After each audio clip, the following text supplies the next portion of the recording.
যদিও তাকে কথাগুলো এই সময় কেন সামনে আসছে বা কেন তোলা হচ্ছে সেটা কি শুধুই একজন ব্যক্তির কাজ, না এর পেছনে আরো বড় কিছু দেখেন আপনি? ধন্যবাদ। অ্যাডভোকেট ফজলুর রহমানকে অনেক দিন থেকেই আমরা অনেক অদায়িত্বশীল কথা বলতে শুনছি, উস্কানিমূলক কথা বলতে শুনছি, এবং তিনি যে দলের প্রতিনিধিত্ব করেন বা পরিচয় বহন করেন তাকেও ঠিকমতো প্রতিনিধিত্ব করছেন বলে আমাদের মনে হচ্ছে না। ওনাকে অনেকটা অ্যানার্কিস্ট মনে হচ্ছে, এবং ঠিক যেভাবে মাঠ গরম করে নিজেকে গুরুত্বপূর্ণ রাখা, আলোচিত রাখা, বিতর্কিত রাখা, আমাদের রাজনীতিতে এরকম একটা চল আছে। এবং বেশ কিছু ব্যক্তি, আমরা 54 বছরে যদি হিসাব করি, অনেকের নাম আমি বলতে পারবো। তাদের কখনো কখনো দল ছোট হয়, ব্যক্তি বড় হয়, কখনো কখনো তারা অত উল্লেখযোগ্য কোনো পদে থাকেন না, কিন্তু বিতর্কিত কথাবার্তা বলে আলোচনায় থাকেন। ওনার একটাই বড় অবলম্বন বা অস্ত্র, সেটি হচ্ছে উনি যুদ্ধ করেছেন, মুক্তিযুদ্ধ করেছেন এবং দেশ স্বাধীনে ভূমিকা রেখেছেন। এটি নিয়ে নিশ্চয়ই বাংলাদেশের আরও লক্ষ মানুষের একই অধিকার আছে, একই বক্তব্য আছে। তারা সবাই কি ফজলুর রহমানের মতো ব্যবহার করছেন? আমি নিশ্চিতভাবে বলতে পারি করছেন না। তাহলে উনি কেন এরকম করছেন? দেখুন, ওনার রাজনীতির ডিএনএ যদি আপনি দেখতে পান, যেভাবে ছাত্রলীগের সাথে যুক্ত ছিলেন, আওয়ামী লীগের সাথে ছিলেন, কাদের সিদ্দিকীর সাথে ছিলেন, এবং পরবর্তীতে বিএনপিতে শুরু থেকেই তাকে বেশ বেখাপ্পা মনে হচ্ছিল যে উনি বিএনপির ভেতরে আওয়ামী লীগের ফ্যাসিবাদী শক্তির প্রতিনিধিত্বকারী।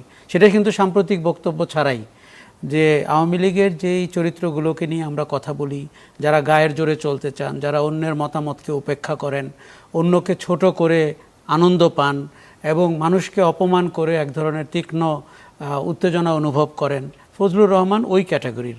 এবং এরকম আরও কিছু ইন্ডিভিজুয়ালের নাম কিন্তু আমি বলতে পারবো। 12 মাসে যেভাবে কথা বলেছেন, আমি প্রায় ভাবতাম যে বিএনপিতে কি তাকে দেখার কেউ নেই, অথবা তাকে বলার কেউ নেই। কারণ এই জিনিসগুলো শোনেন, যা ঘটে গেছে জুলাই অগাস্টে ঘটেছে, নতুন করে তত্ত্ব আবিষ্কারের তেমন কোনো সুযোগ নেই।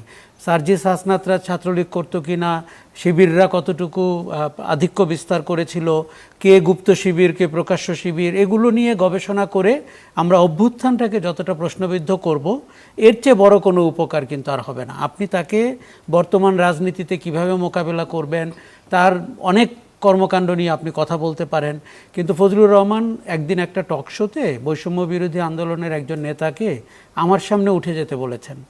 তা আমি বললাম যে উনি কেন উঠে যাবেন? বললো যে উনি আমার ছেলের চেয়েও কম বয়সী। তা আমি এটা তো বয়সভিত্তিক সাঁতার প্রতিযোগিতা না, এটা টক শো। কাজে ওনার শারীরিক ভঙ্গি এবং অবজেকশনেবল আচরণ, এটা ইংলিশে বলে হি পিকস আপ দ্য ফাইট, উনি ফাইট পিক আপ করেন।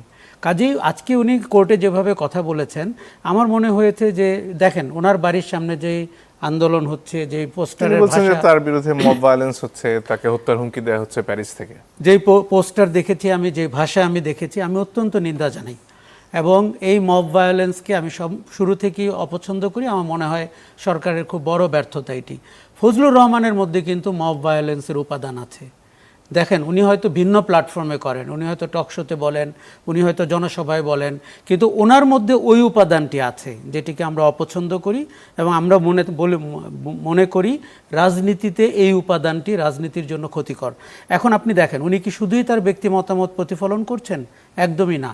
উনি খেয়াল করে দেখুন যে 5ই আগস্টের পলাতক শক্তি নিয়েও তার বক্তব্য আছে, 5ই আগস্টের উদ্দেশ্য নিয়ে তার বক্তব্য আছে, তাদেরকে কালো শক্তি বলা ইত্যাদি। কিন্তু দেখুন, উনি আজকে প্রমাণ চেয়েছেন, প্রমাণ উনি নিজেই দিতে পারবেন।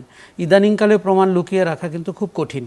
উনি কথা বলার সময় যেভাবে লাগামহীন হন, তাতে করে কিন্তু মানুষকে তার আবেগ অনুভূতিতে আঘাত করা হয়, অর্জনে আঘাত করা হয়, এদেরকে রাজনৈতিক অধিকারের জায়গা থেকে প্রশ্নবিদ্ধ করার চেষ্টা করা হয়, এবং তার দলকেও যথেষ্ট, এরকম একটি লোক এরকম কোনো দলে আছেন, ওই দল নিয়েও আমাদের দ্বিতীয়বার চিন্তা করতে হয়। তার মানে দলটি যখন কোনো রকমে পাওয়ারের কাছে যাবেন, এই ফজলুর রহমানকে তারা কি করে ধারণ করবেন আজকে যদি অপোজিশনে উনি থাকেন?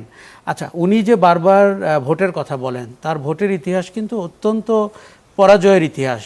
কিন্তু উনি খেয়াল করে দেখবেন, সবাইকে তুচ্ছতাচ্ছিল্য করেন, ভোটে আসেন, আপনি 2টি ভোট পাবেন না। উনি কিন্তু 45 বছর ধরে কোনো নির্বাচনে বিজয়ী হননি। কাজেই আমাদের রাজনীতির যেই এলিমেন্টটা নিয়ে আমরা 5ই অগাস্টের পরে গুরুত্বের সাথে বিবেচনা করছি, সেই এলিমেন্টটা ফজলুর রহমান। এবং তার সাথে কিন্তু এরকম এলিমেন্ট আরও আছে।